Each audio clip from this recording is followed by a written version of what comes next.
finally figured out what was going on. What happened is that the videos that I'm about to show you subsequent to this one, the two videos, are not in chronological order. But what happened is because I had a relationship with my son's mother, Megan Harrison, who I loved dearly.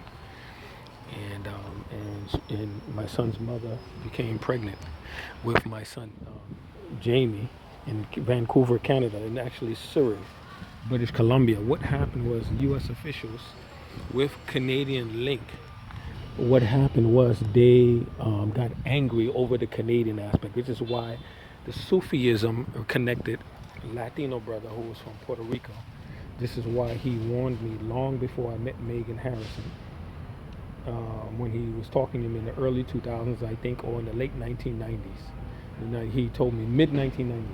It was mid-1990s. He told me not to marry any women with children, and he exclaimed, he almost was like a threat, not to marry any women with children, because he had some sort of glimpse of knowledge which is believed in Islam to be stolen by a force and entity which Jewish Kabbalists and other Orthodox Jewry know as the jinn, as well as the Muslims, stole knowledge that I would run into my son's mother, and then the reaction of me not having been with her and having made her pregnant, which I was observed as a threat a long time ago, and trying to be, and I was, with this observation of me or whatever potential I have, was construed to make links with terrorism to sort of dismantle or disrupt any potential I have to help the society and my ethnic group.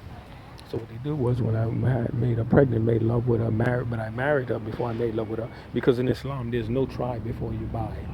In Islam there's no dating or getting to know you. I'm going to get to know you better and try you out physically before you marry. You have to marry first. So I married her first, according to the Sunnah, in the masjid, Pakistani-run, Tablighi-run masjid in Surrey, British Columbia.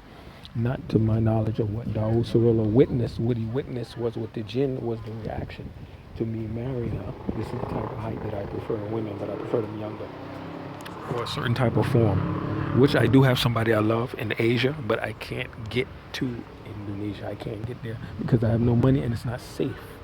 Of a darker complexion, I prefer the darker complexion. It's not safe because of this terrorism thing. So what happened was, with the Canadian woman, I found out when I looked into the eyes and the face of our National Security Advisor, Susan Rice, who had the incident at the airport, what I found out is she doesn't look like such a bad woman at all. But I found out for the first time in my life she's married to an Irish ancestry, Scottish, actually Cameron is a Scottish name, ancestry Canadian, that would be Scots-Irish, and British Columbia is replete, is full of them. So they would take offense at that, as well as the Canadian government via CSIS, Canadian CSIS. They would take offense at that, and they would make recommendations to the Americans. So that would all hold weight with the Anglo-Canadians, making recommendations to the Americans to do things, and then they would react angrily against me and prolong to kind of like destroy this man for not being a father to his child. But when I went across the border in 2004, before JTTF, I don't want to call them canine and dog and all that. Police are not dogs. They're not canines. They're human beings. They're people just like us, family people. His wife, Christy, or Christine, whatever. They're just like us. But when they sick them on me, he and the other crew, which you don't know, it's hard to tell, they're more of a fascist sort of a crew, a secret fascist crew that is really against the Afro-American male, as well as similar to, but not as bad as, a Governor LePage of Maine. They say running around and making our girls pregnant and things like that. And there is a sort of a vibrational accord within law enforcement and intelligence services to put a stop to that, to the black penises running around and doing things and stuff like that when it's not true. I mean, particularly with those like myself, who we touch, we want to marry, but we don't touch in that way until we marry. So I married Megan Harrison. My son's mother intended to stay with her and intended to come back across the border, despite the fact that I had written or had been reading material on how to, which was haram of me, on how to induce abortion even before weeks of pregnancy. I'm talking about days in the pregnancy, or maximum weeks, before a month would pass. Not even into months, weeks, how to abort pregnancy, because I knew what I would get into, and that material was read and passed.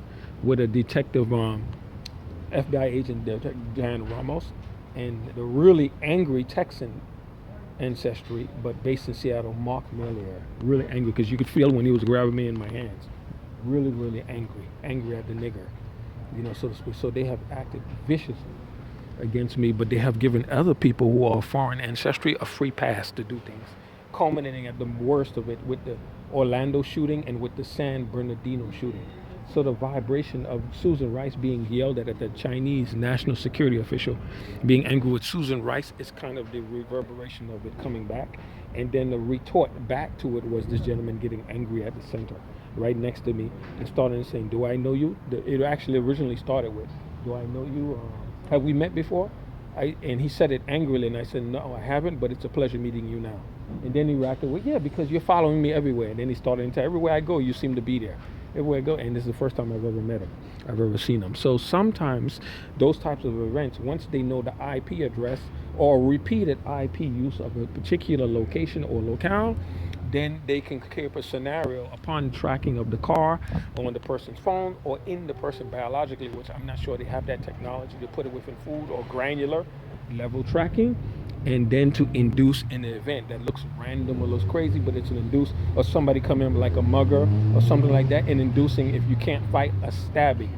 This is why with the sheriff in Wisconsin, in the Midwest, is trying to find out why are the Democrats so gung-ho, excuse the pun, against taking away gun laws or the Second Amendment right, is, particularly on suspects who are on designations and lists that are unconstitutional.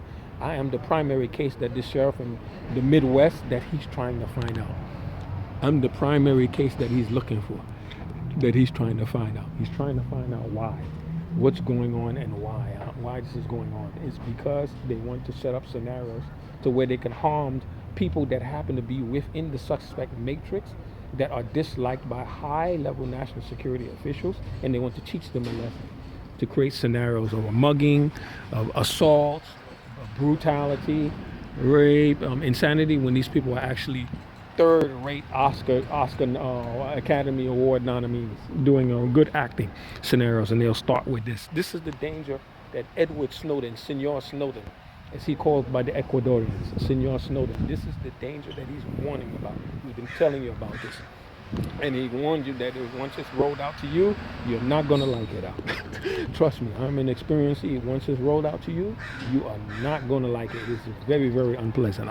And they even interfere with your sex life. When women who are suitable of my religion, women that are Muslim, of my own religion, they'll say that we are interested in marrying you, and we're not going to dress out in public, and we're already modestly dressed the way it is prescribed by our religion, Islam, and we're going to marry you, and you're going to marry us, and when can you come?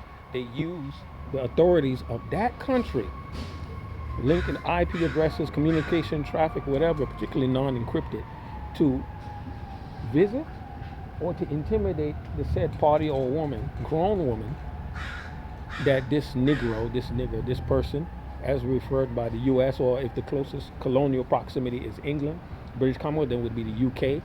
doing it on the behalf of the U.S. officials. If it's French, Francophone, then it would be Algeria or France, it would be France. Then dealing with that, traditional colonial links or whatever, or Dutch related, then it would be Dutch. Intel, Five Eyes, an extension of, to stay away from this nigger, this Negro, this black guy, no good, he doesn't deserve nothing. So that has been going on, and that is a flagrant violation of what is called freedom of association. Freedom of association. All of that has been taken away from me. I'm the primary case that Edward Snowden has been trying to find. Look for, he may know about it, he may not, as well as Julian Assange.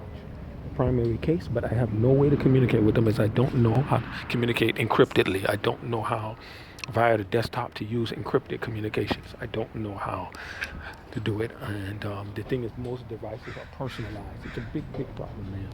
It's a big problem, and I have to get out of the U.S. first, safely, first to be able to communicate with the DIGNITIES, to tell them what's going on, and then to have also protections from these people, because these people are rabid people. I don't want to believe Susan Rice is like that. She doesn't look like that in the photos with her husband.